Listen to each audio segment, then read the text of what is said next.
Sono 20 punti di differenza in classifica, ma la consapevolezza di non poter più sbagliare per la Reggio Ravagnese che scende in campo per la 24esima giornata di campionato d'eccellenza calabrese ospitando il Bocale. Sul sintetico dello stadio Lopresti i padroni di casa cercano di dar seguito al successo esterno per 2-0 maturato contro il Rende, compagine ospite che invece è impelagata nella zona play-out ed è reduce dalla sconfitta pirotecnica per 2-3 contro la Paolana. Le scelte iniziali della Reggio Ravagnese con Currà, Marcianò, Cordova, Scoppetta, Maesano, Verduci, Urruti, Puntoriere, De Leon, Baldè e Crucitti. Con le immagini a cura di Mirko Giacobello passiamo a raccontarvi del film del primo tempo. Passano 9 minuti la Reggio Ravagnese con un calcio d'angolo che viene messo in mezzo, allontanato sui piedi di Maesano che spara alto al volo. Al 20esimo ancora un corner, Crucitti prova, arriva Baldè che va a calciare e manda in rete. Arriva così il vantaggio della Reggio Ravagnese, l'esterno in area del numero 9 vale l'1-0. Minuto 25, la Reggio Ravagnese continua ad attaccare cercando anche il gol che potrebbe mettere adesso in discesa la partita, con Puntoriere che manda in profondità per Verduci, supera il primo difensore Verduci,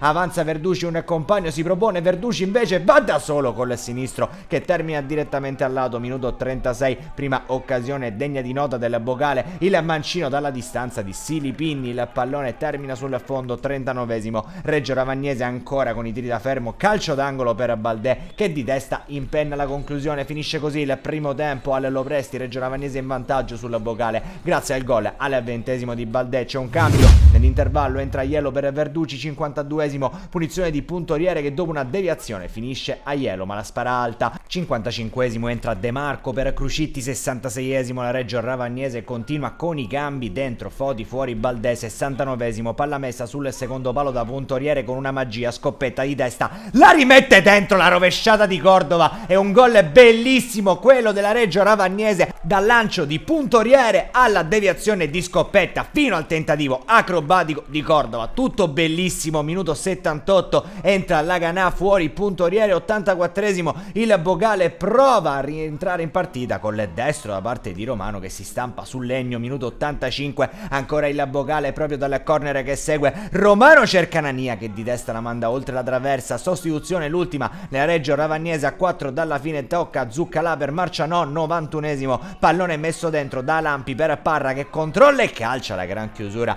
di Currà che fa clean sheet. Finisce infatti così all'Opresti Reggio Ravagnese che vince ancora dopo il successo di Rende 2-0 al Bocale. Amici di Wisport un cordiale saluto e come sempre alla prossima.